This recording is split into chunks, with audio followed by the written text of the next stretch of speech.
Dzień dobry wszystkim. Jest dzisiaj ze mną bardzo gorący chłopak Michał Perl, znany z tego, że jest rekordzistą Guinnessa, kilkukrotnym mistrzem świata w pływaniu zimowym oraz szczęśliwym ojcem dwójki dzieci. Cześć Michał. Cześć wszystkim.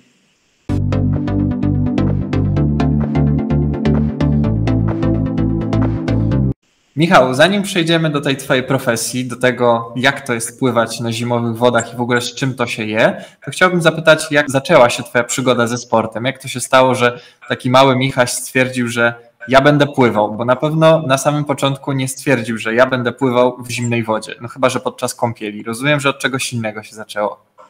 Nie, no to i zaczęło się, można powiedzieć, od zwykłego, normalnego pływania w normalnym basenie. Bo ja zawsze się śmieję, że byłem skazany na sukces, bo mój tata jest trenerem pływania, także od tutaj ponad 25 lat jest zawodowym trenerem, trenował mnie jakby na co dzień, także byłem skazany na to, żeby od 6 roku życia po prostu chodzić na basen na godzinę 6 rano i po prostu pływać, tak? I ten trening wyglądał w ten sposób, że te jakby przygotowania cały czas i trening wyglądał właśnie w ten sposób, że cały czas od tej godziny 6 był pierwszy trening, następnie był o godzinie 17 drugi trening i tak przez 19 lat swojej takiej, można powiedzieć, basenowej kariery pływackiej tak moje życie wyglądało. Także życie kręciło się wokół basenu, innego życia, można powiedzieć, nie miałem. A czy było tak, Michał, że tak jak wszyscy pływacy rano z wejściem do wody był duży problem, bo z ciepłej pościeli, z ciepłego łóżeczka trzeba było wskoczyć do tej zimnej wody? Był problem, czy już wtedy były jakieś przejawy, że będziesz świetnym pływakiem na wodach zimowych? Nie, no oczywiście, zawsze jest problem wejść do basenu i wtedy też tak było. To pamiętam jak dziś wstawałem rano, jak był trening na 6, no to oczywiście wstawałem mniej więcej tak o godzinie 5:45, 5:50, czyli jak najpóźniej. Jechałem jeszcze samochodem, jeszcze tam próbowałem spać w ciepełku, a jak przychodziło wejście na basen, no to zawsze był problem i ociągało się z tym jakby wejściem do wody, ale z czasem to się zmienia, ale mówię, no łatwo nie jest. To jest zawsze dla pływaka takie, jakby najgorszy moment w całym treningu to jest ten pierwszy skok do wody i przyzwyczajenie się do temperatury basenowej. No zgadza się. Najgorzej jest zrobić ten pierwszy krok. Jak już wyjdziesz z łóżka, to już można dalej działać. Dokładnie. Michał, bo następne pytanie miało dotyczyć roli rodziców w ogóle w tym całym twoim procesie, bo rozumiem, że twój tata jest trenerem pływania, więc miał bardzo duży wpływ na to, gdzie jesteś obecnie. I mama, z tego co tam zrobiłem wywiad, przygotowując się do tej naszej rozmowy, też jest tak bardzo sportowo żyjącą kobietą, także no po prostu ten sport musiał być, nie było innej opcji. Tak, tutaj rodzice są ze sportem związani całe życie. Ich tak samo rodzice byli związani ze sportem, także ten sport już jest jakby u nas zapisany w genach. Także zawsze jakby miałem troszeczkę łatwiej, że jakby tata mnie wspierał tutaj na basenie. Mama tak samo jakoś tam mentalnie zawsze mnie wspierała w tym sporcie. Razem gdzieś tam się napędzaliśmy w tym wszystkim. No i tak jest do dnia dzisiejszego. Razem czasem jest nawet takie dni, że razem trenujemy, razem z tatą, razem z mamą. Gdzieś tam się mijamy, czy to na siłowni, czy to na jakichś innych aktywnościach fizycznych i po prostu żyjemy na co dzień tym sportem. Pięknie, to nie ma chyba nic lepszego niż tak spędzać czas. No myślę, że tak i mam nadzieję, że też będę właśnie przekazywał tą wiedzę, ten sport swoim dzieciom, żeby to moje też samo dzieci cieszyły się jakby z uprawiania jakiegoś sportu. No jasne, a już mają jakieś takie zajawki na jakiś sport, czy jeszcze ciężko o tym mówić, bo są troszkę za małe? Znaczy już ja się na tyle jakby cieszę, że i syn i córka uwielbiają wodę, także jestem mega szczęśliwy, że jakieś tam będzie. Tak, że jakieś tam przejawy już do wody mają, także jestem bardzo z tego szczęśliwy, ale mówię, każdy sport jest fajny, każdy sport jest inny, fajnie być jakby różnorodnym i próbować różnych sportów w życiu i się po prostu z tego cieszyć. Czy Michał, bo twój tata jest trenerem pływania, także na siłą rzeczy zostałeś w tym pływaniu, ale czy była podjęta jakaś taka próba w jakiś inny sport, czy od początku do końca było pływanie? Nie, ja myślę, że to było skazanie na pływanie. Był tak oczywiście jakiś tam moment buntu, bo zawsze takie momenty przychodzą, mniej więcej jak tak miałem 11-12 lat, miałem taki rok, można powiedzieć, przerwy, ale jak coś się robiło od dziecka, no to się do tego wraca, nie ma możliwości, żeby do tego jakby nie powrócić. Także też wróciłem do tego pływania w tym wieku jakby młodzieżowym i dalej kontynuowałem swoją jakby karierę pływacką. Michał, chciałem zapytać tak z ręką na serduszku, ile razy tak realnie chciałeś zakończyć karierę? Ile razy było krok od tego, żebyśmy teraz nie rozmawiali i bym cię nie przedstawiał jako rekordzisty Guinnessa i mistrza świata w pływaniu na wodach zimowych? Myślę, że takie dwa momenty właśnie były, tak jak przed chwilą wspomniałem, był to moment, gdzie miałem mniej więcej 11-12 lat i wtedy taki bunt nastolatka i ja nie chcę mieć nic wspólnego z wodą. A ten drugi moment to jak miałem 19 lat, zdobyłem swoje takie największe osiągnięcia w tym okresie jakby młodzieżowym. No i chęć zakończenia kariery z powodów takich jak między innymi studia, czy praca, czy chęć założenia rodziny. Także myślę, że to były takie dwa momenty w mojej jakby całej karierze, gdzie chciałem po prostu skończyć pływać, ale tak jak wcześniej wspomniałem, od tego nie można uciec, to zawsze wraca jak bumerang. Też były takie momenty, że nawet jak skończyłem karierę jakby ze zwykłym pływaniem, no to poszukiwałem czegoś innego i to było też amatorskie bieganie, jakieś półmaratony, maratony, biegi z przeszkodami, także gdzieś tam do tych wyzwań zawsze mnie ciągnęło. No i pojawił się na horyzoncie właśnie kolejny challenge, jakim jest zimowe pływanie i od właśnie już 4 lat jestem w tej dyscyplinie. I mówię, nie uciekniesz od tego, cały czas szukasz nowych, przynajmniej ja tak mam, że szukam cały czas nowych wyzwań, nowych bodźców do tego, żeby cały czas się móc rozwijać. Czy te rzeczy, o których teraz właśnie przed chwilką opowiedziałeś, Michał, jako że od zawsze byłeś w sporcie, były robione na 100%? Czy to było na zasadzie takiej amatorsko sobie pobiegam, nie muszę dawać z siebie wszystkiego, po co właściwie ja mam to robić i tak nie jestem mistrzem i nie planuję w tym być mistrzem? Było coś takiego, czy nie? Czy jak robisz coś, to tylko na 100%? Nie, u mnie zawsze jest na 100%.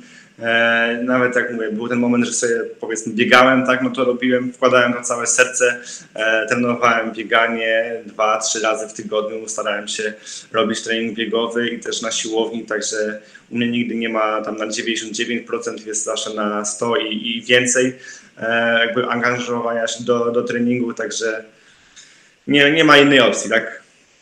Okej. No to powiedz, Michał, jak to się zrobiło, że nagle to pływanie zimowe się rozpoczęło u ciebie, bo szczerze mówiąc, gdyby nie ty, to ja bym nadal nie wiedział, że jest taka dyscyplina sportu, więc jak ty, jeszcze tym bardziej te 4 lata temu, wpadłeś na to, że jest takie coś? No właśnie, ty mnie pytasz, jak to się właśnie stało, tak? Także ja bardzo w fajny sposób odpowiem. Ja sam o tym bardzo długo jakby nie wiedziałem i żałuję, że nie wiedziałem o tym wcześniej. Jakbym wiedział o tym wcześniej, to bym o wiele wcześniej w ogóle zaczął. Ale dowiedziałem się o tej dyscyplinie dzięki Hani Bakuniak. Właśnie w 2018 roku, kiedy zobaczyłem jej po prostu wywiad w Dzień Dobry TVN. Była ona wówczas rekordzistką oraz mistrzynią świata na dystansie 1 kilometra. No i ona, można powiedzieć, mnie wprowadziła w ten świat zimowego pływania. To od niej się dowiedziałem takich pierwszych rzeczy, z czym to się w ogóle wiąże, gdzie odbywają się zawody. No i tak moja jakby kariera się rozpoczęła właśnie od tego, że do jej rodzinnego miasta, do Bydgoszczy, pojechałem na swoje pierwsze zawody zimowego pływania w listopadzie 2018 roku. No i tam... To przepraszam, usegregujmy wszystko tak chronologicznie. Dowiedziałeś się w tym samym roku, co mi mówisz teraz? W jakim miesiącu? Dowiedziałem się o tym w lipcu, a już w listopadzie brałem udział w zawodach. Okay. Także też był środek. Przepraszam, że przerwę. Wiedziałeś, z czym to się je? Czy totalnie spontan? Na tamten moment nie wiedziałem, nie wiedziałem, z czego się mogę w ogóle spodziewać. Jedyna rzecz, którą wiedziałem, to że będę musiał obcować z zimnem. Także jak był środek lata w tym 18 roku, no to zacząłem jakieś tam swoje przygotowania, jakieś tam pierwsze zimne prysznice pod wodą, tak? Także wtedy tylko tak się mogłem przygotowywać do tego swojego pierwszego startu.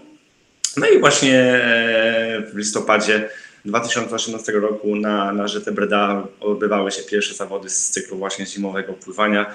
Wziąłem w nich udział, wygrałem. No i później jak już efekt domina, już się rozsypały te klocki, No i wziąłem udział w Mistrzostwach Polski i później w swoich pierwszych Mistrzostwach Świata w 2019 roku w Murmańsku. No i ta kariera cały czas od tego 2000, można powiedzieć, 19 roku, jeśli chodzi o szczebel jakby międzynarodowy, trwa do dzisiaj. Czy Michał, osoby, które tam spotkałeś i na tych zawodach w Bydgoszczy i później na Mistrzostwach Polski i na tych pozostałych imprezach, o których teraz mówisz i jeszcze sobie dzisiaj o nich porozmawiamy, to widziałeś tam nazwiska osób, które znałeś bardzo dobrze i które mniej więcej swoją karierę pokierowały tak jak ty wcześniej, czyli gdzieś tam jakiś sufit w pływaniu, tym nazwijmy to zwykłym, a później chęć albo nie wiem, zdobycia jakichś nowych doświadczeń, albo po prostu taki czysty rachunek sumienia, chyba więcej już w tym zwykłym pływaniu będzie mi ciężko osiągnąć, może pójdę gdzieś, gdzie tych zawodników powiedzmy jest mniej, a że pomyślało tak dużo osób, to i tu konkurencja jest bardzo mocna aktualnie. Jest to na samym początku bardzo mało osób jakby kojarzyłem w ogóle z tego środowiska. Tak pierwsza właśnie jakby na myśl to właśnie jest Hania Bakuniak i Aleksandra Bednarek. To takie były dwie osoby na samym początku, gdzie kojarzyłem jakby z tego normalnego pływania i się przyniosły na te zimowe pływanie. Także wiesz, ciężko też mi powiedzieć, jak to tam się szybko rozwija ta dyscyplina. Znaczy się już jakby wcześniej jak się rozwijała, tak? Bo na moment, w którym jak już szedłem do tego sportu, to już można powiedzieć, wiem jak to się rozwija, w jakim to tempie idzie cały czas do góry, bo z roku na rok na kolejnych mistrzostwach świata są po prostu coraz to lepsi zawodnicy z różnych krajów świata. Także widać jak z roku na rok te po prostu progresy czasowe idą do góry. Także to jest bardzo mocno rozwijająca się dyscyplina, coraz to więcej jakby związków się podpina pod ten jakby sport, bo tutaj w tym roku jak mieliśmy właśnie Mistrzostwa Świata we Francji, no to tutaj dużo też Francuzów przyjechało jakby do swojego kraju właśnie na te zawody. Dużo fajnych zawodników, bardzo jakby popularnych i znanych z pływania open water, także to jest prężnie rozwijająca się dyscyplina, no i ciekawi mnie, jacy zawodnicy się pojawią w kolejnych latach, w kolejnych sezonach tego zimowego pływania. Też pamiętam, że była taka sytuacja, akurat troszeczkę sytuacja w Rosji się troszeczkę jakiś czas temu popsuła, ale miały kiedyś się odbyć właśnie Mistrzostwa Świata w Rosji i na samych zawodach właśnie Mistrzostwa Świata miał wystartować Popow, także ikona pływania światowego. Także już jest troszeczkę starszy, ale myślę, że spokojnie by tutaj pokazał super poziom. Także cały czas prężnie jakby, wiesz, rozwija się dyscyplina, patrzymy, w którą to stronę idzie. Także myślę, że wyzwań nie brakuje. Jasne. Bardzo satysfakcjonująca mnie odpowiedź, Michał. To teraz przejdźmy sobie do takich stricte technicznych różnic między pływaniem zimowym, a nazwijmy to na poczet tej rozmowy i tak będę powtarzał zwykłym po prostu pływaniem. Jaka jest różnica, Michał, w technice samej płynięcia? Jest jakaś, czy mniej więcej jest to samo? Technice myślę, że nie, bo tutaj jakby bazujemy na zwykłym pływaniu, tak, jest kilka zasadniczych różnic. Głównie nie mamy po prostu skoków do wody, jak mamy takie zawody organizowane na akwenach wodnych, gdzie są zbudowane specjalne baseny, to po prostu nie mamy tego skoku do wody, żeby nie było szoku termicznego. Nie mamy również nawrotów koziołkowych, nie mamy pływania pod wodą, także to są takie główne elementy zmienne, które jakby dzielą pływanie zimowe. No i troszeczkę takich elementów wchodzi, może nie open water, tak, ale tutaj musimy mieć troszeczkę większą jakby taką orientację przestrzenną, jak płyniemy, tak, no bo w basenie mamy przejrzystą wodę, wszystko widzimy pięknie jak na dłoni, także nie musimy się zbytnio koncentrować na tym, czy płyniemy prosto, czy gdzieś tam nas nosi, a tutaj jednak w zimowym pływaniu jest tak, że musimy mieć oczy dookoła głowy, bo już nieraz takie były sytuacje, że po prostu gdzieś tam się wpadło na tą linę, czy wpadło się źle na ścianę, no i wtedy zawodnik po prostu może na zdrowiu po prostu ucierpieć.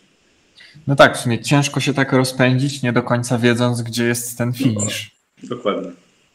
A powiedz, Michał, jak jest na przykład w stylu grzbietowym? Jest grzbiet u was? Jest, ale to też wszystko ewoluuje. Dopiero grzbiet, można powiedzieć, jest od 2 lat w tej dyscyplinie. Ja osobiście nie pływam grzbietem, to taki mój najmniej ulubiony styl. ale jest od 2 lat. Kiedyś nie było go, no bo stwierdzono, że nie można zamaczać długo potylicy z tyłu głowy, tak żeby tego organizmu zbyt mocno jakby nie wychładzać, także nie było tego stylu grzbietowego, no ale tutaj wszystko mówię, zmienia się cały czas, ten sport idzie do przodu, chcą dawać jakby szansę też grzbiecistom, także już jest ten styl na zawodach rangi światowej, także jedynie gdzie jest jakiś tam problem u grzbiecistów, to taki, że też nie mają nic nad swoją głową, nie mają żadnej tam możliwości odniesienia się, w jakim położeniu są, tak mają głowę i niebo nad sobą, także na pewno też mają utrudnione jakby zadanie. No, ale na wyczucie lecą. Słucham? Na wyczucie lecą. Na wyczucie lecą, no i wzorują się bardzo mocno, gdzie jest lina, po ich prawej albo lewej stronie, no i na chorągiewkach to są jedyne możliwości, żeby po prostu płynęli prosto i żeby nic im się nie stało. A jak, Michał, na przykład sztafeta wygląda? No to ciekawe pytanie. Sztafety też jakby, to co powiedziałem Ci wcześniej, nie ma skoków, także start ogółem odbywa się jakby z wody. Jedną ręką trzymamy po prostu drabinkę, po której wchodzimy do wody, nogi trzymamy na ścianie, no i w ten sposób jakby odbijamy się przed siebie do przodu. Także sztafety wyglądają w ten sposób, że jak osoba po prostu dopływa do ściany, no to wtedy automatycznie ruszamy, odbijamy się. No i tak wyglądają jakby zmiany sztafetowe. Ale normalnie jest też sztafeta zmienna, nazwijmy to, rozpoczynająca się od grzbietu i tak dalej, czy jest to tylko sztafeta w jednym stylu, na przykład tylko kraul albo, no nie wiem. Od już właśnie tak samo, 2 lat jest zmienna. Tak, dokładnie, już prowadzili zmienną sztafetę, także tylko jedyna jakby też na dzień dzisiejszy zmiana jest taka, że nie mamy pełnych sztafet męskich i żeńskich, tylko mamy miksy, po prostu muszą być 3 facetów i 1 kobitka. I tak wyglądają wszystkie sztafety, i kraulowe, i właśnie zmienne. A czemu nie 2-2, tylko 3-1? A to już nie pytanie nie do mnie, tylko tam do władz wyżej. Na razie tak jest, ale myślę, że jeśli federacja jakby się chce utożsamiać z jakimiś tam przepisami World Aquastic, no to myślę, że prędzej czy później dojdzie do tego, że po prostu będzie 2-2, tak? To myślę, że to jest kwestia tylko po prostu czasu. Okej, czyli takich stricte męskich albo stricte żeńskich sztafet póki co nie ma. Nie. Okej. A ja chciałem zapytać o konkurencję teraz. Jakie możemy tam spotkać konkurencje u Ciebie? Takie same jak w zwykłym pływaniu, czy jest jakaś zmianka? No bo nawet już teraz w rozmowie powiedziałeś, że tam usłyszałeś od Hani, z tego co zrozumiałem, że ona była mistrzynią świata na 1 kilometr. Dystans, którego w zwykłym pływaniu póki co nie ma. Ja bym powiedział, że wszystko jest to samo, oprócz 3 dystansów. Mamy takie 3 główne różnice. Właśnie jest dystans taki, nazwijmy to królewski, czyli 1 km w zimnej wodzie, połówka, czyli 500 metrów oraz sztafeta 4 razy 250 metrów. To są takie 3 dystanse, jakby można powiedzieć, dodatkowe dla tej dyscypliny sportowej. Poza tym wszystko jest bez zmian. Tak, dokładnie. Mamy setki, 50, 200, także identyko, kropka w kropkę. Okej, a teraz chciałem, Michał, zapytać o sprzęt sportowy. Czy pływacie w tym wszystkim, co nazwijmy to zwykli pływacy, czy jakoś tam producenci sprzętu zadbali o to, żeby jeśli ta dyscyplina się tak prężnie rozwija, to miała też jakieś swoje, no nie wiem, bonusy typu strzelam, czepek trochę zbliżony, nie do takiego startowego ze zwykłego pływania, tylko na przykład do takiego czepka, który mają piłkarze wodni, gdzie bardziej chronimy uszy ze względu na to, żeby tam no po prostu bardziej się nie wychładzać w tej wodzie. Jak to jest? Czy jakieś specjalne okularki, które dzięki swojej jakiejś super ekstra powłoce sprawiają, że okulary nie parują, czy nie przymarzają? Są jakieś takie rzeczy, czy nie ma? Nie, identycznie wygląda jak w normalnym pływaniu, czyli jeśli chodzi o mężczyzn, to mamy strój startowy, czepek, okularki i tak naprawdę tylko tyle. Także tego samego sprzętu używamy co normalni pływacy. Jedyne jakieś tam zmiany, na które trzeba zwracać uwagę, no to po takim wyścigu, kiedy wychodzimy z wody i chcemy się później naturalnie jakby ogrzać, więc mamy albo saunę, albo jacuzzi, no to gdy wchodzimy do takiej albo wody z ciepłą wodą, albo sauny, gdzie temperatura jest po prostu wyższa, no musimy bardziej uważać na te stroje stroje startowe, tak, no bo lubią się po prostu one wtedy rozklejać pod wpływem temperatury, także musimy po prostu na to zwracać uwagę. A są jakieś takie praktyki wśród sportowców u was, że na przykład zakłada się, nie wiem, podwójny czepek, żeby było cieplej, czy to zupełnie nie ma znaczenia? Czy to jest jedna, czy dwie warstwy i tak jest zimno i tak? Jest to po prostu są określone zasady i możesz mieć jeden czepek i okularki, także jakby nie można zakładać dwóch czepków, że właśnie, żeby nie pomagać sobie, że w ten sposób, mówisz, przez ogółem, przez głowę bardzo dużo ciepła ucieka, także żeby to było wszystko jakby sprawiedliwe, żeby każdy miał takie same szanse, no to jest po prostu jeden czepek i okularki. Okej. Michał, to opowiedz mi teraz troszkę o infrastrukturze. Jak to się wszystko odbywa, że te zawody się dzieją tam, gdzie się dzieją, czyli gdzieś na jeziorze, gdzieś w jakichś takich miejscach, gdzie obstawiam, że latem tam normalnie jest plaża, ludzie się kąpią, tylko w zimę się to zamienia w takie właśnie zimowe miejsce do ścigania się. Jak to wygląda od twojej strony jako zawodnika? Są trybuny, jest jakieś zaplecze, gdzie można się rozgrzać, coś takiego? No pewnie. Jeśli chodzi o samą organizację zawodów, no to tym się zajmuje jakby federacja. Federacja wybiera miejsca, gdzie dane zawody się odbędą, czy to z cyklu Pucharu Świata, czy Mistrzostw Świata. Ja tylko wybieram sobie tak naprawdę, gdzie chcę się znaleźć, gdzie chcę pojechać, na jakie zawody. No ale są to właśnie różne ciekawe miejsca, bo już między innymi właśnie byłem w Rosji, w Chinach, Szwecji, także kilka tych krajów już było. No musi być zimno, tak? To jest pierwszy warunek, żeby było naprawdę zimno, żeby ta woda po prostu miała poniżej 5 stopni Celsjusza. No i jak są już zawody organizowane rangi światowej, no to są one na najwyższym poziomie, czyli mamy zagwarantowane wszelkiego rodzaju namioty do przebierania się, tak jak wcześniej wspomniałem, jacuzzi, sauny, miejsca jakby na rozgrzewkę, przed samym wejściem do wody specjalne namioty oraz jakby w ogóle wiesz, miejsca jakby do rozebrania się z ciuchów, z płaszczy, no bo my zawsze jak wychodzimy na start, no to jesteśmy przeważnie ubrani w takie zimowe, długie płaszcze, żeby po prostu było nam ciepło i pod tym już jesteśmy ubrani w stroje startowe. I miejsce z posiłkami, z ciepłą herbatą i kawą. Także takie zawsze jakby i miasteczko z jakimiś tam pamiątkami, to taka cała infrastruktura już jakby jest zapewniona, ale to mówię na takim szczeblu już wysokim, także o nic się jakby nie musimy martwić. No i tak to wygląda, także tutaj wszystko jest dopięte na ostatni guzik. Jak są mistrzostwa, no to tak samo jest organizowana ceremonia otwarcia, ceremonia zamknięcia, specjalne ceremonie wręczenia nagród, także tutaj wszystko jest dopięte od A do Z. Okej, czyli rozumiem, że dostajecie się do tego zimowego miasteczka jakoś normalnie, typu nie wiem, samochodem, autokarem, bo to jest z reguły robione blisko brzegu, tak? Dobrze rozumiem? Znaczy się, nazwijmy to wioska, tak zwana Frozen Village, jest zawsze blisko właśnie jeziora, bo to przeważnie się zawody odbywają się na jeziorach. Czasami są to rzeki, ale jeśli chodzi o takie zawody z cyklu Pucharu Świata i Mistrzostw Świata, to raczej to są jeziora. Także one są bardzo blisko jakby zlokalizowane brzegu, także żeby przejść powiedzmy z takiej, nazwijmy to, głównej hali, gdzie są wszyscy zawodnicy, wszystkie kraje i się rozgrzewają nie wiem, do miejsca jakby startu, no to jest powiedzmy, nie wiem, tam mniej więcej z 100 metrów, może coś takiego, tak? Także nie ma nigdy jakby problemu z transportem. No a na same już zawody, tak, no to tam zależy, gdzie tam jesteśmy w hotelach, no to już dojeżdżamy albo samochodami, albo innymi po prostu środkami transportu. Skoro mówisz, Michał, że to albo rzeka, ale najczęściej jezioro, to pewnie zdarzają się tam jakieś żyjątka w trakcie. Zdarzyło ci się kiedyś, że sobie płyniesz, a tam nagle rybka? Nie, jeszcze nigdy nie miałem takiej okazji zobaczyć żadnych stworzeń.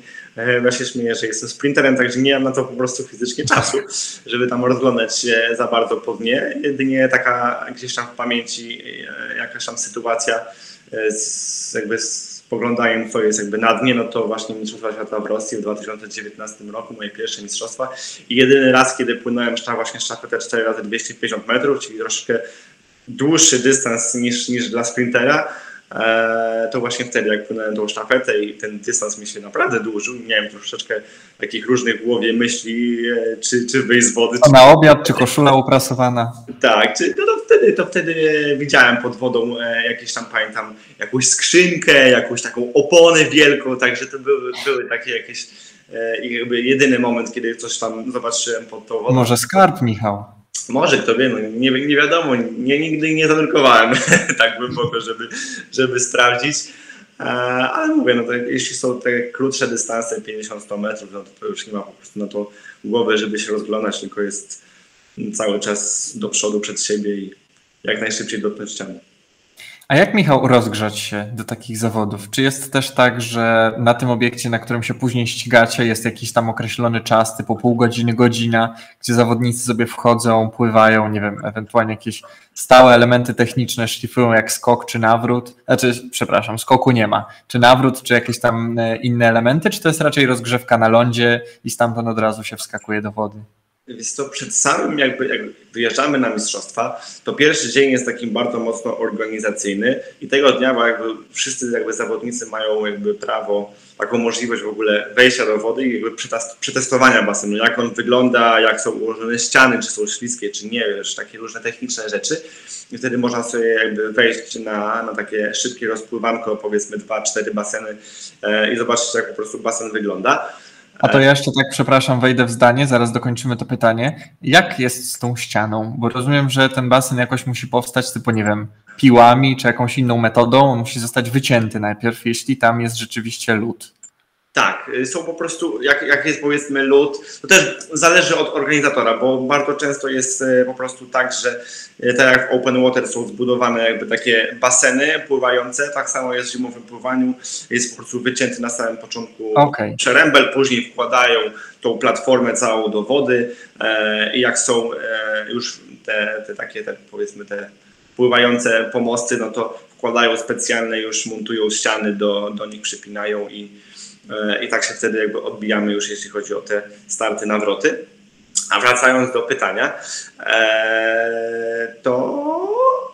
a o czym my to mówiliśmy? O rozgrzewce. Mówiliśmy, jak się rozgrzewają zawodnicy. Tak, o rozgrzewce. Także samą rozgrzewkę wykonujemy przed startem, także mamy tam w szczegółowy sposób rozpisane, o której godzinie będziemy mieć start, także mamy czas na to, żeby się przygotować. Także powiedzmy te pół godziny przed startem zaczynamy gdzieś tam się rozgrzewać, ale też nie do czerwoności, tak żebyśmy się cali spłucili, bo wtedy tak samo będziemy mieć taki duży dyskomfort, kiedy będziemy wchodzić do tej wody, bo nasze ciało po prostu będzie bardzo mocno rozgrzane, no a że woda jest zimna, także to też nie jest dobre. Także rozgrzewamy się, ale nie w ten sposób, żeby się zagrać, czyli tylko po prostu, żeby się dobrze dogrzać wszystkie mięśnie, żeby one wszystkie już ładnie były gotowe do maksymalnego wysiłku. No i tak naprawdę tyle, tak? Nie zawsze jest basen rozgrzewkowy taki powiedzmy z normalną wodą, to zależy od zawodów, chociaż jak byłem w Rosji, to obok takiego basenu lodowego, czyli w tym Przeremlu, był też basen normalny, gdzie można było pójść i się rozpływać przed startem albo po starcie, to także super. Bardzo często jest tak, że po prostu musimy gdzieś tam wybierać jakieś tam hotele już z basenami, żeby właśnie móc ewentualnie sobie jakoś tam jeszcze popływać. I tak naprawdę tyle, tak? I jak samo wejście do wody, to identycznie jak w normalnym pływaniu, tak? Czyli jak zdejmiemy już płaszcz i jesteśmy w samych tam strojach startowych i tym czepku i okularkach, no to klasycznie różne tam rytuały zawodników, tak? Klepiemy się, drapiemy się, przygotowujemy się do startu, tak żeby być na maksa gotowym. Michał, a temperatura wody temperaturą wody, ale chciałem się zapytać, jak to jest płynąć, kiedy na zewnątrz jest na przykład na minusie? Jak jest z oddechem? Zimno, ogółem jest zimno, bo ja pamiętam jak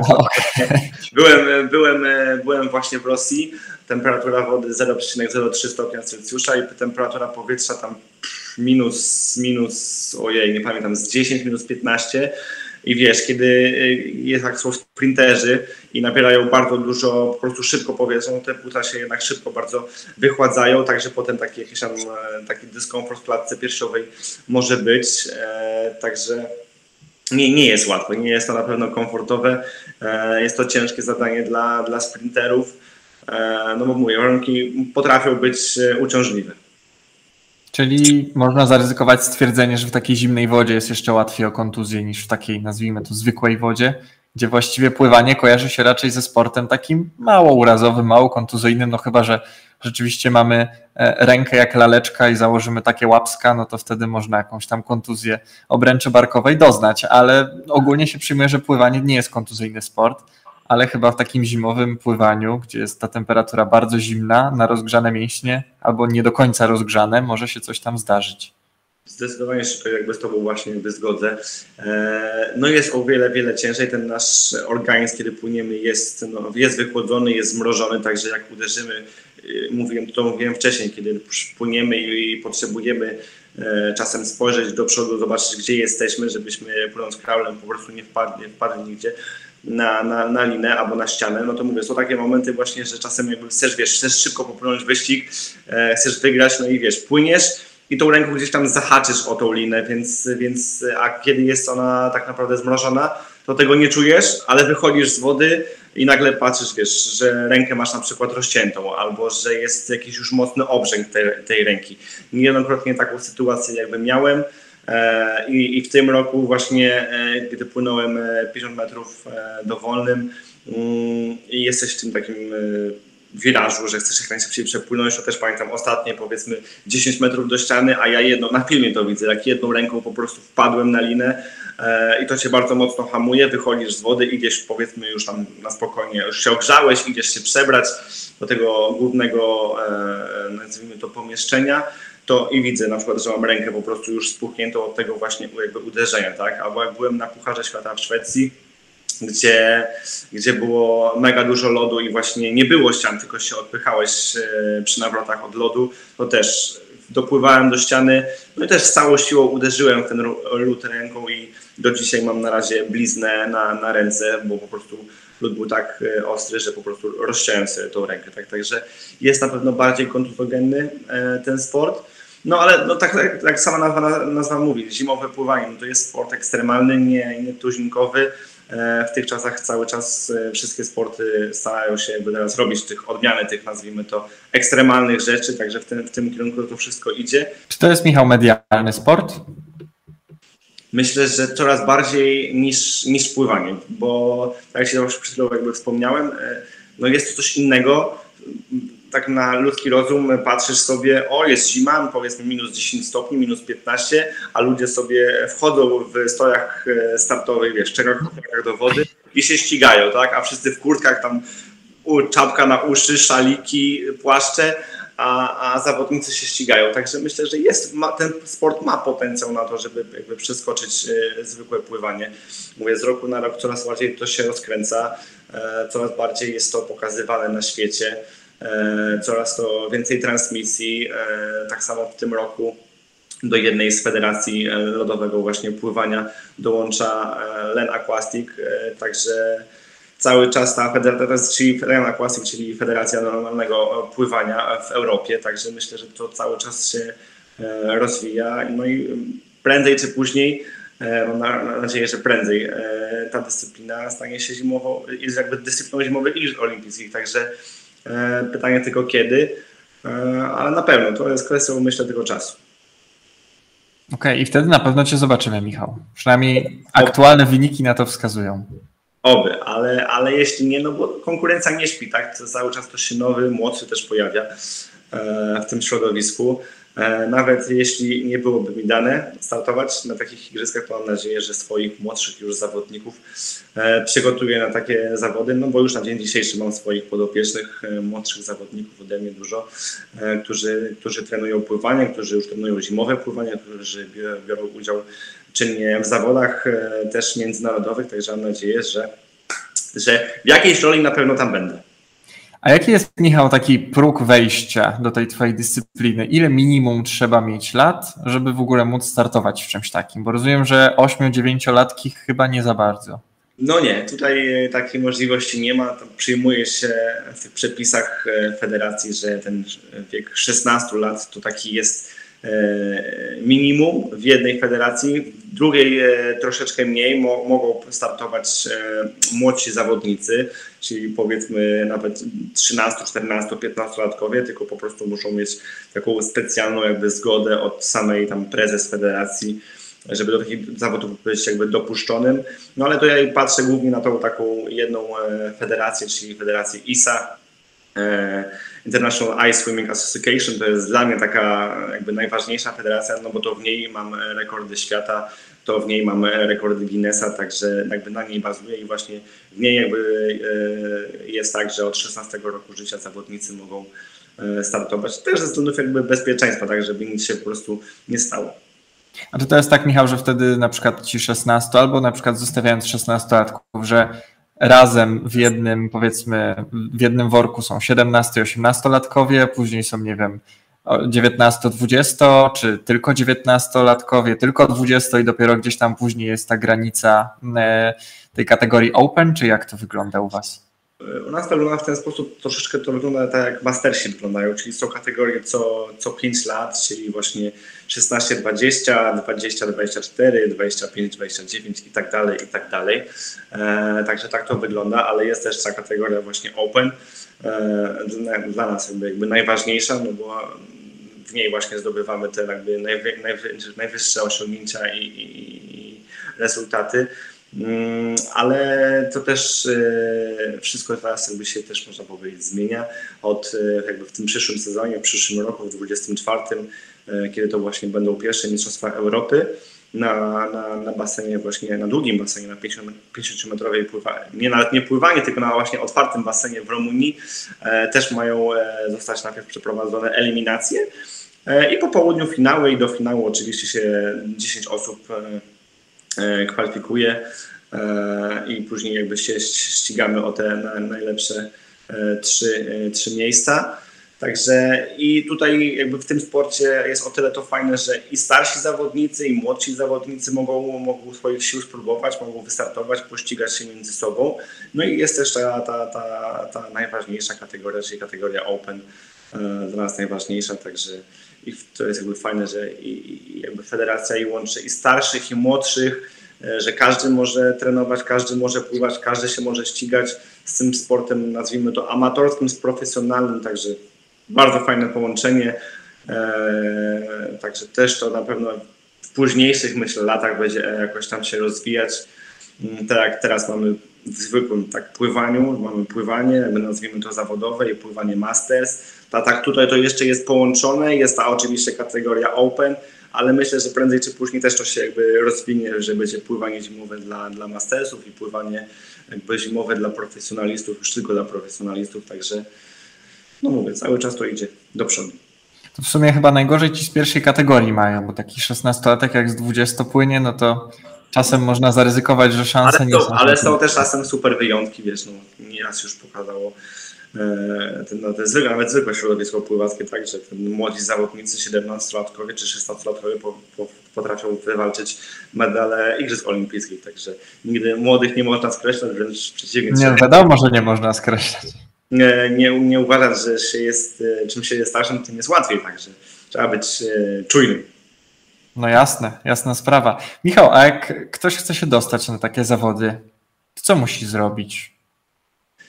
Dostać się nie jest aż tak strasznie, jeśli ktoś oczywiście pływa, tak, no bo jak ktoś nie pływa, czyli amatorsko chce wejść w taką dyscyplinę, no to troszeczkę ciężej, ale jeśli ktoś tam pływa, jakoś tam swoją historię pływacką ma, także ma troszeczkę łatwiej, bo może po prostu zacząć wchodzić do tej zimnej wody, przygotowywać się, jakieś tam mniej więcej międzyczasy powiedzieć z normalnego pływania, jak to u niego wygląda. Wtedy po prostu prezes federacji bądź prezes tutaj przedstawiciel jakby na Polskę weryfikuje te wszystkie czasy, sprawdza jak to wygląda i może wtedy zakwalifikować taką osobę do startu, na przykład właśnie na Mistrzostwa Europy czy świata, bo w tych nazwijmy to podwórkowych zawodach, no to każdy może wziąć udział i nie będzie z tym jakby większego problemu, ale jeśli ktoś chce tam wystartować już w jakichś zawodach rangi wyższej, no to musi już tam się konsultować po prostu z tymi władzami federacji. A nie są wtedy wymagane jakieś specjalne badania ku temu? Tak, tutaj trzeba, jeśli chce się w ogóle na takie zawody pojechać, no to pełne badania i krwi, i EKG serca, i ciśnienie jest jakby weryfikowane przez federację. Nawet w dniu zawodów może być takie na przykład ciśnienie sprawdzone. Już też niejednokrotnie było tak, że na przykład powiedzmy jest dzień startu, zawodnicy przed startem są badani, czy wszystko na pewno z ich organizmem jest ok. I była taka też sytuacja w 2019 roku, że mistrzyni świata nie została dopuszczona do startu, no bo jej ciśnienie źle nagle wyszło. Także tutaj bardzo mocny nacisk składają na bezpieczeństwo. No to bo jak wcześniej wspominaliśmy, jest to sport ekstremalny, także bezpieczeństwo jest na pierwszym miejscu. Ale to trochę takie kontrowersyjne pod tym względem, że ktoś po prostu może się, no nie wiem, bać tego pomiaru, bo po prostu reaguje tak na fartów, na jakieś sprawdzenie swoich parametrów, bądź też po prostu ciśnienie przecież też wraz z taką ekscytacją przedstartową też może wzrosnąć, więc trudno powiedzieć, gdzie tutaj jest ta bariera emocjonalna, a gdzie rzeczywiście jest problem, prawda? Także też bywa czasami tak, że po prostu te badania są powtarzane na przykład drugi raz po jakimś tam czasie, żeby na przykład zawodnik mógł się uspokoić, jeśli takie problemy po prostu ma, a jeśli ma jakieś tam stwierdzone od lekarza, nazwijmy to problemy z ciśnieniem, no to może po okazaniu takiego zaświadczenia ubiegać się o start bez żadnych jakichś tam problemów. Tak? Także to wszystko zależy zawsze od lekarza, który jest na zawodach, to on podejmuje taką ostateczną decyzję, czy kwalifikujesz się do startu, czy nie. I już nie mamy żadnego jakby wyboru, tak? Albo powie, że możesz, albo powie, że nie. Okej. Michał, a jak wyglądają przygotowania? Twoje przygotowania, tak na co dzień? Jak to wszystko wygląda? Znaczy się przygotowuje się, można powiedzieć, cały rok, bo baza, tak jak wcześniej mówiłem Ci, no to jest pływanie, no tego nie wszystko, z czego nie oszukasz, nie da rady startować w zawodach zimowego pływania, kiedy nie pływasz.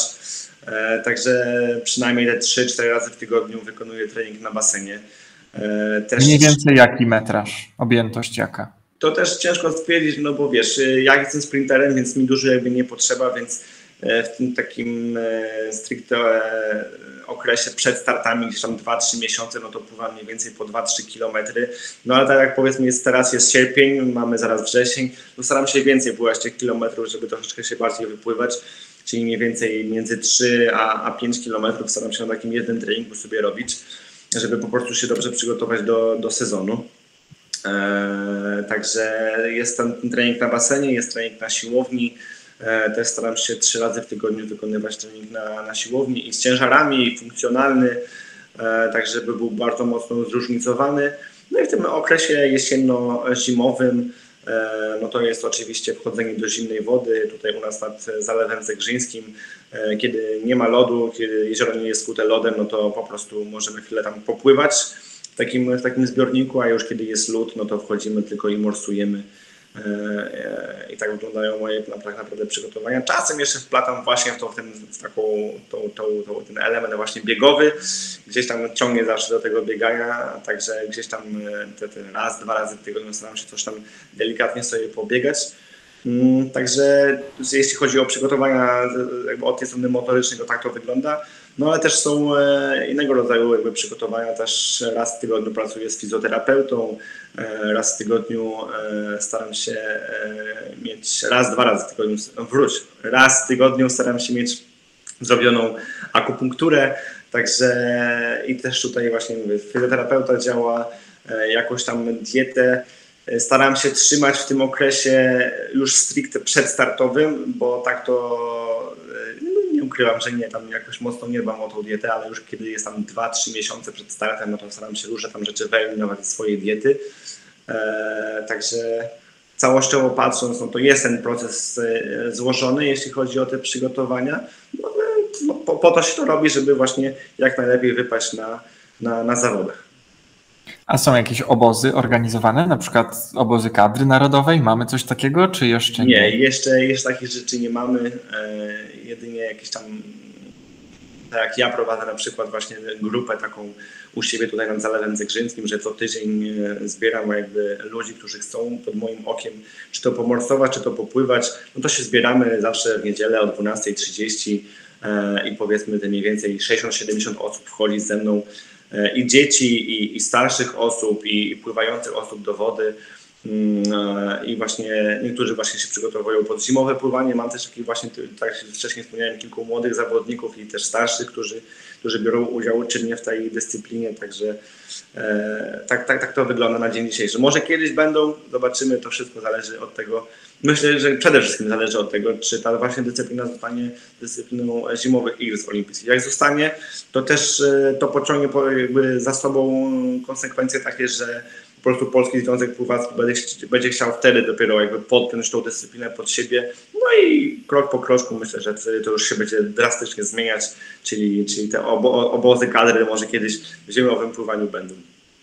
Czyli nie ma, Michał, jakiegoś z tego, co mówisz, rozróżnienia za bardzo, jeśli chodzi o okres przygotowawczy w lato, a w zimę. To raczej jest podyktowane po prostu kalendarzem imprez, tak? Nie ma tak, że kończy się zima, zaczyna się lato i z latem wakacje i wiadomo. Nie, no przygotowania są cały rok, jedynie może tego mniej odczucia zimna, tak? Mamy w lato, bo nie ma takiej dużej intensywności.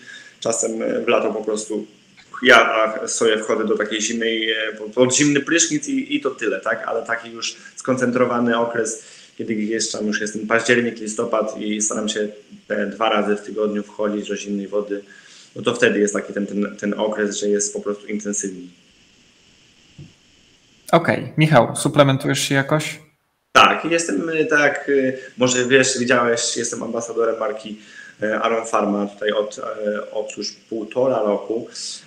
Współpracuję właśnie z tą firmą, także u sportowców jakby zimowych, tak, no to witamina C, witamina D, czyli wszystko na odporność, żeby po prostu być mega jakby witalnym i żeby nie być chorym, no to suplementuję właśnie takie witaminy, ale też różnego rodzaju tam wyciągi jakby ekstrakt z cierpiej wiśni, także jest różnorodność tych suplementów u mnie, no bo jest jakiś tam procent, który przekłada się po prostu na moje przygotowania do zawodów.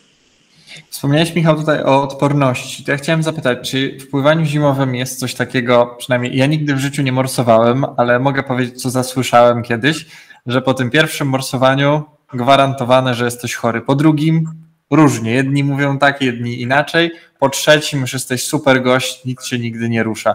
Jak to jest w pływaniu zimowym? Czy też jest tak, że jak zaczynasz pływanie zimowe, to te pierwsze wejście do wody i załóżmy zrobiony trening, drugie, zawsze się wiąże co najmniej jakiś tam katarek, a później już jesteś Ironman niezniszczalny, czy jak to jest? To wszystko zależy od intensywności. Jak jest tego dużo, no to nie ma mocnych, tak? No zawsze coś tam się delikatnie może pojawić. Ja w tym na przykład sezonie, kiedy miałem dużo tych startów i ta intensywność była bardzo duża, bo miałem jeden start na Mistrzostwach Świata, potem tydzień przerwy, drugi start na Mistrzostwach Świata drugiej federacji i gdzie jest się powiedzmy te 5-6 dni na mistrzostwach i to dziennie się wchodzi przynajmniej raz do wody, no to jest to jakiś tam wysiłek dla organizmu, więc o przeziębienie nie jest ciężko. Także zawsze trzeba właśnie jakoś, ja przynajmniej mam jakby to wbite do głowy, żeby się jakoś suplementować, żeby się wspomagać, no bo łatwo po prostu popsuć sobie zdrowie, tym bardziej jak długo przesiadujemy w tym zimnie, no jest to obciążenie po prostu dla organizmu, tak? Także trzeba jakoś tam sobie się wspomagać, pomagać sobie, dbać o siebie. Jak wychodzimy z takiej wody, to też szybko się ubierać w ciepłe rzeczy, żeby nie być mokrym, przemoczonym.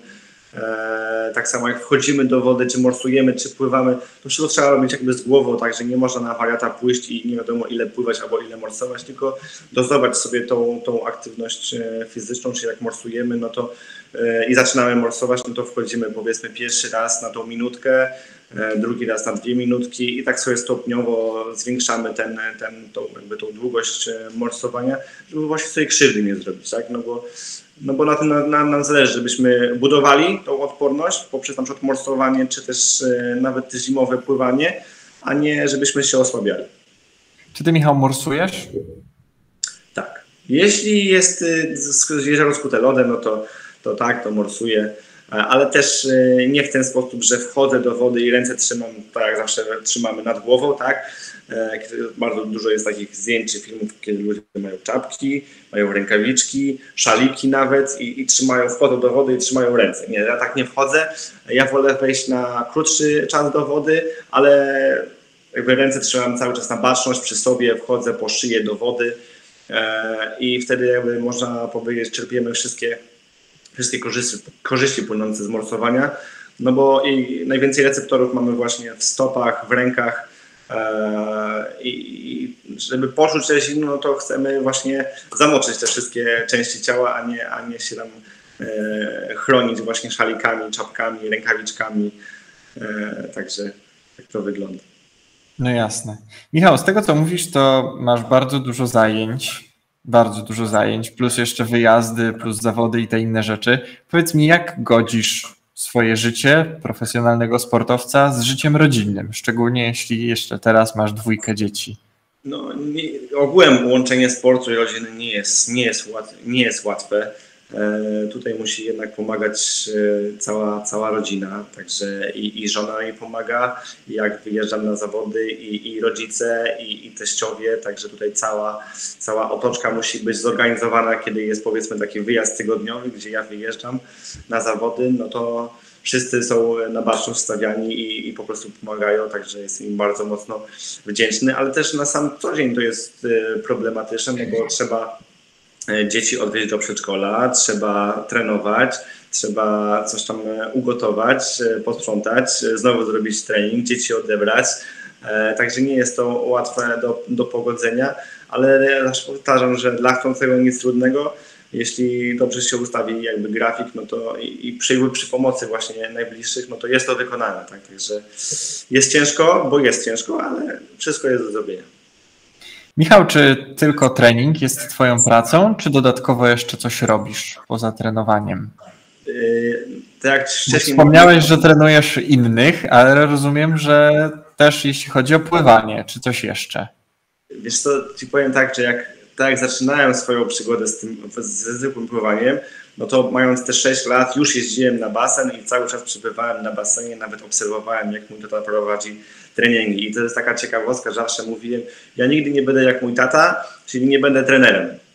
Ale jednak nie da się od pewnych rzeczy uciec, tak jak od sportu nie uciekłem, tak samo od bycia trenerem nie uciekłem, także na co dzień jestem trenerem pływania. Tutaj w Legionowie prowadzimy własny klub sportowy od właśnie ponad 25 lat, UKS Delfin Legionowo. No i mamy zajęcia grupowe z dziećmi, począwszy od 7-8-latków po już tam 15, 16, 17-latków. Także tym się zajmuję na co dzień, ale też prowadzę zajęcia indywidualne z klientami. Także dużo osób się do mnie zgłasza i pływaków open water, i triatlonistów, i zimowych właśnie pływaków. Także moja praca głównie się koncentruje na nauczeniu, jakby na nauce pływania. No i na tym, co robię, czyli na byciu sportowcem, te dwie rzeczy. No i tak to staram się łączyć, czyli pracę ze swoim zamiłowaniem do pływania, także myślę, że nie ma w ogóle lepszego połączenia niż robienie to, czego się kocha, także idealne połączenie. Piękne słowa, w 100% się z tym zgadzam. Michał, a przejdźmy sobie teraz do tych twoich rekordów Guinnessa. Chciałem zapytać od takiej strony, powiedzmy, formalnej, jak wygląda cały ten proces przekazania tego i wpisania ciebie do tej księgi rekordów Guinnessa. Czy to jest tak, że oni ci tylko wierzą, widzą nagranie, myślą sobie, o, fajny ten Michał, zobaczymy z kilku źródeł, czy to prawda, jak się zgadza, to wysyłają, czy jak to w ogóle wygląda? Wiesz co, rekordy Guinnessa możesz tylko pobyć na Mistrzostwach Świata, także sama już organizacja zajmuje się wszelkimi tymi formalnościami. Wystarczy, że jedynie pojedziesz, wygrasz i wtedy masz rekord, także w tym roku się udało to zrobić. Pobiłem właśnie 2 rekordy świata, co dało 2 rekordy Guinnessa na 50 oraz 100 metrów klasycznym, czyli żabką. Także no, buduje na pewno takie osiągnięcie i jest się szczęśliwym, że można być jakby zapisanym na kartach historii.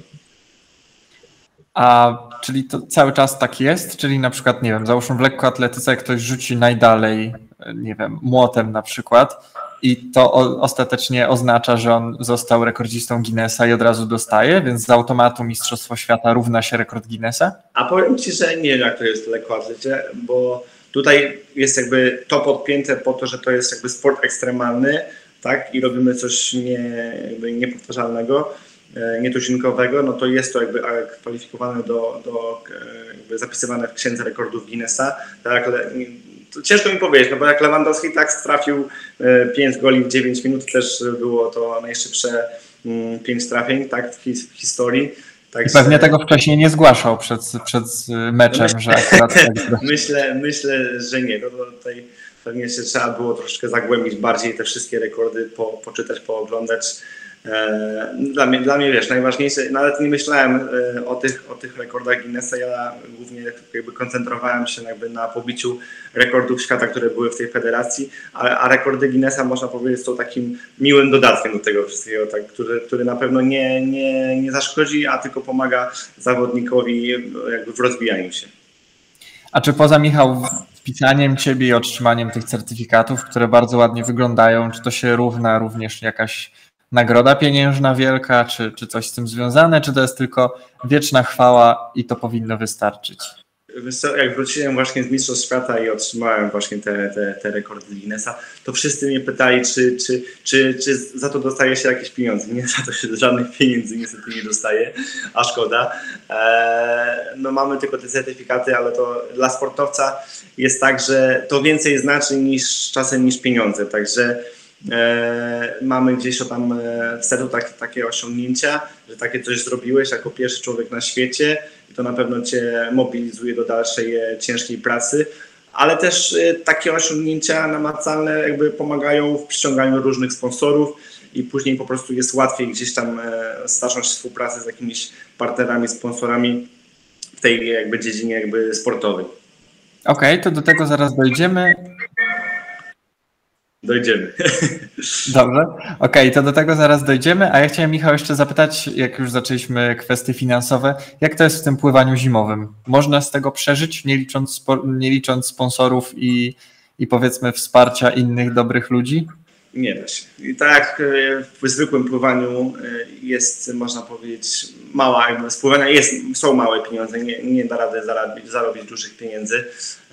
Tak samo jest w pływaniu zimowym, nie ma żadnych nagród pieniężnych, także tutaj jedynie jakby ze współpracy właśnie ze sponsorami można liczyć na jakieś tam wynagrodzenia, ale to też nie jest łatwe. Ja na przykład jestem w tym sporcie od ponad 4 lat, no i tak naprawdę po 3 latach takich trenowania tego sportu, po właśnie rozwijaniu się w tym sporcie, poszukaniu różnych sponsorów, różnych partnerów, mogę powiedzieć, że coś z tego mam i za co jestem ogromnie wdzięczny, ale to jeszcze myślę, że jeszcze jest za mały poziom, żeby jakby się tylko jakby z tego utrzymać, tak? Ale no, pracujemy nad tym, każdy sportowiec jakby jest tam swoją twarzą, pracuje nad tym, żeby mieć tych sponsorów, tych partnerów, także tym się zajmujemy, tak?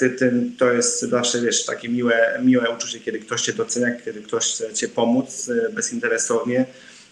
Także mamy tutaj też w Legionowie kilka takich osób, które mnie już od jakiegoś dłuższego czasu wspierają w tym wszystkim i pomagają i nic w zamian jakby nie chcą, a chcą tylko pomóc mi jakby właśnie w tych przygotowaniach i startach w tych imprezach międzynarodowych, także no jest to miłe, po prostu jest to miłe. No to Michał, cofnijmy się w takim razie, bo mówisz, że od niedawna masz sponsorów i zaraz ja o to jeszcze zapytam, ale chciałbym teraz nawiązać do tego, mówisz, że od niedawna, czyli osiągałeś wielkie sukcesy na przykład, jeszcze te 2 lata temu załóżmy, ale nie wiązało się to nijak z tym, żeby można było z tego wyżyć, tak? Musiałeś raczej się utrzymywać z tych zajęć, które sam prowadzisz. Powiedz mi, jak znaleźć motywację w czymś takim, w takiej sytuacji? Że poświęcasz kawał czasu na coś, co jest dla ciebie do pewnego momentu tylko satysfakcją. Czy oczekujesz, że to się kiedy... Przepraszam, że tak już któryś raz ci przerywam, ale chciałem tylko dokończyć, że czy to jest tak po prostu, że cały czas żyjesz tym, że już za moment, już za chwilę będzie lepiej i to, co robisz, ma sens? Czy niezależnie od tego, czy w tym by były pieniądze, czy by nie było pieniędzy, to ty i tak byś robił to, co robisz? Zgodzę się od razu z tym twoim drugim jakby zdaniem, co powiedziałeś. Ja zawsze powtarzam takie motto życiowe, że to wędrówka daje szczęścia, a nie jej cel. Także nieważne, czy to byłyby, jakby ktoś mi powiedział, że powiedzmy, jeśli zostaniesz mistrzem świata, to dostaniesz 1 000 000 złotych. Nie, to nie o to zupełnie chodzi. Chodzi o samą tą jakby wędrówkę, czyli o tę jakby możliwość w ogóle trenowania, wyjeżdżania na zawody właśnie tej rangi, ścigania się z najlepszymi zawodnikami na świecie. To jest ten fan. To, że coś z tego będziemy mieć, no to jest tylko dodatek. Tak samo zawsze jak dostaję medale na Mistrzostwach Świata, jak mam tych krążków kilka, no to zawsze to jest tylko kawałek metalu. Zawsze uważam, że warto go oddać na cele charytatywne, czy to na WOŚP, czy na tam różne licytacje dla dzieciaków i z tego mogą być jakieś korzyści w czystym celu, a ja tylko oddałem kawałek blachy, tak? To jest tylko rzecz, więc najważniejsza w tym wszystkim jest sama ta praca, sama ta możliwość i wiesz, i z tego się właśnie jakby cieszę. Także jeszcze jakby nawiązując do tego wcześniejszego twojego pytania, także w tym znajduję w ogóle motywację, że mogę cały czas pokonywać też samego siebie, cały czas bić, czy to własne rekordy, czy to innych rekordy, ścigać się z tymi innymi zawodnikami, to mnie jakby napędza dalej do pracy. Tak samo w tym sezonie przegrałem na 50 metrów stylem dowolnym z Amerykaninem Pitonem Jones, którym jest świetnym zawodnikiem, młody chłopak, 19 lat. Teraz na uniwersytecie zdobył złoto na 200 grzbietem. Także też naprawdę bardzo dobry pływak, który jest w tym środowisku zimowego pływania. No i też mnie napędza do tego, żeby cały czas trenować, żeby może go pobić, bo to on mi odebrał rekord świata na 50 dowolnym z 2022 roku, też mistrzostw świata. Także to mnie napędza dalej, żeby cały czas trenować, żeby ścigać się z tymi jakby najlepszymi, pokazywać, że można. Także tak to wygląda. A jeśli chodzi o tych sponsorów, to mówię, to jest tylko dodatek. To na tym się nie koncentrujemy. Można bez tego tak samo wkładać całe serce w sport i pokazywać, że się da. A jak mówię, zdobędziesz już ten sukces, coś tam osiągniesz w tym swoim sporcie i tak jak w tym roku było, że zdobyłem ten rekord Guinnessa, to też otworzyło mi jako zawodnikowi kilka tam furtek, dzięki czemu mogłem nawiązać współpracę z różnymi markami, tak jak w tym roku zostałem ambasadorem marki Kia i też mam dzięki temu jakby samochód, jakby nazwijmy to służbowy, tak, ale to tylko dzięki temu, że ta cała praca, wieloletnia praca, którą wkładałem, jakby przełożyła się na sukces, tak, że nigdy nie wolno się jakby poddawać, tylko cały czas wierzyć w siebie, pracować bardzo mocno, bo nie wiadomo, co będzie za rok, tak? W ciągu roku może się zmienić zupełnie wszystko, także czasem warto w ogóle próbować, starać się, nawet jak chcemy podjąć jakąś współpracę i nie odpisze ci firma, nawet nie napowiesz, że nie, dziękujemy, nie jesteśmy zainteresowani, tak? No to ty próbujesz cały czas, piszesz maile, czy dzwonisz, czy chcesz jakieś spotkanie umówić, żeby właśnie coś nowego wynikło z tych wszystkich swoich starań. No musisz dążyć do celu, nie patrzeć, co będzie, tylko po prostu dążyć i raz dążyć. Ale to jak już zdobyłeś te rekordy Guinnessa i tak dalej, to firmy się do ciebie odezwały? Jak wygląda w ogóle takie pozyskanie sponsora? To wychodzi ze strony zawodnika, czy bardziej ze strony tego, kto chce po prostu, żeby go reklamować?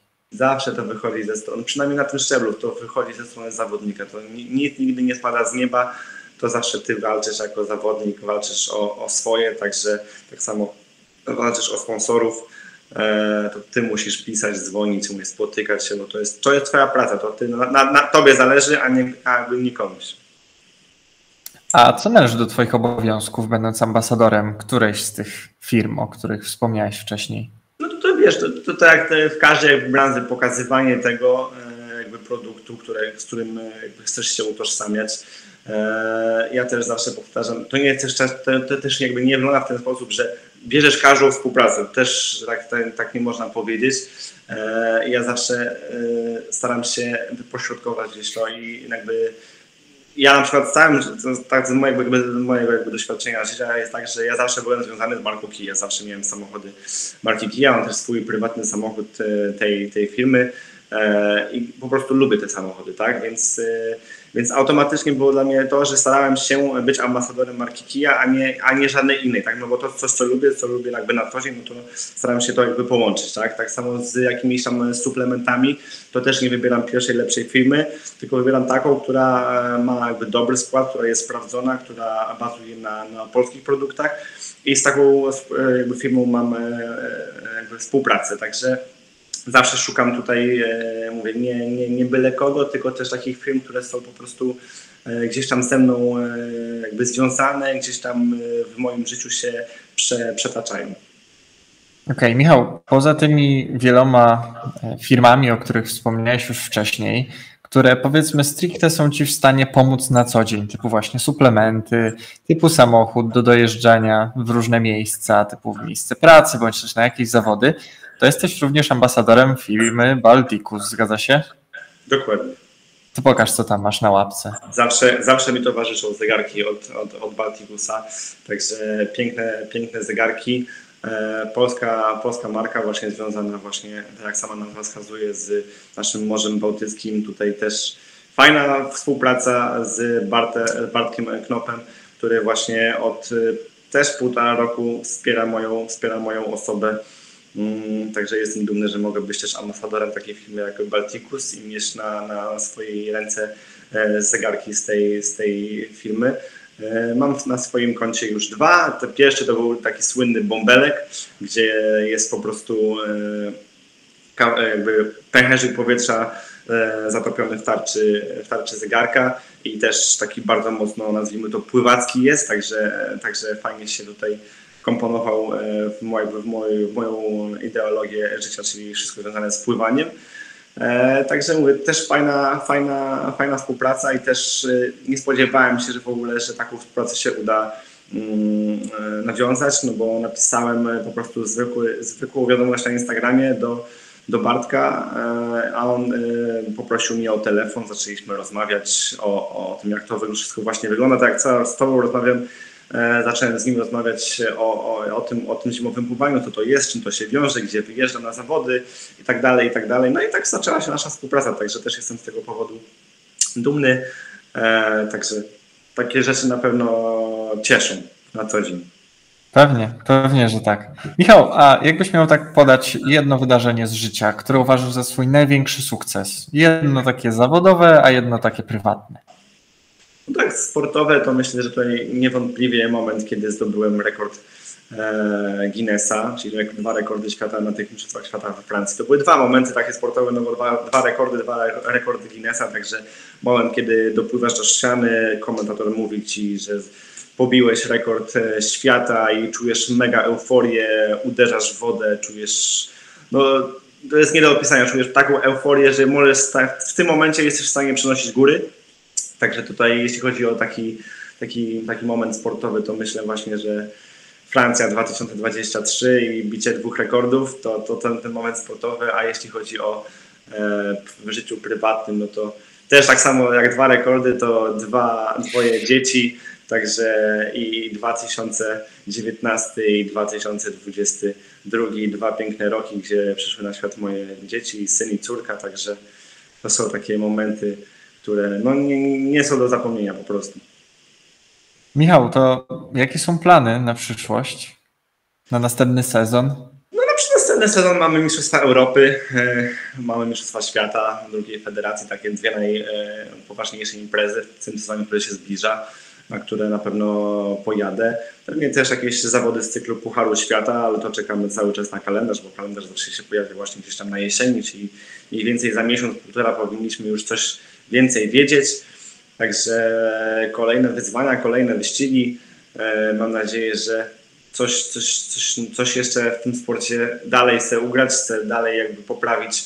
Myślę, że obronić swoje rekordy świata, które są, że to nie był jednorazowy wybryk, tylko że uda mi się to jeszcze poprawić.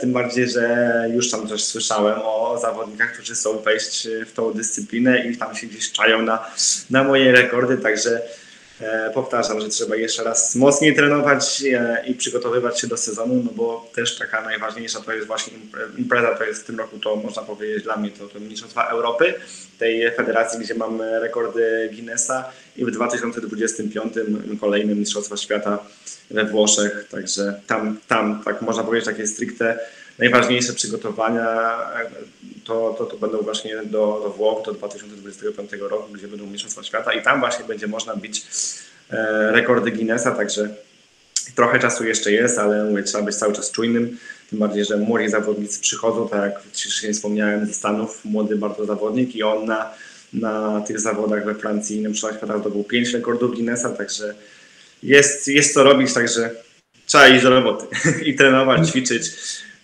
no bo mówię, tutaj cały czas konkurencja rośnie.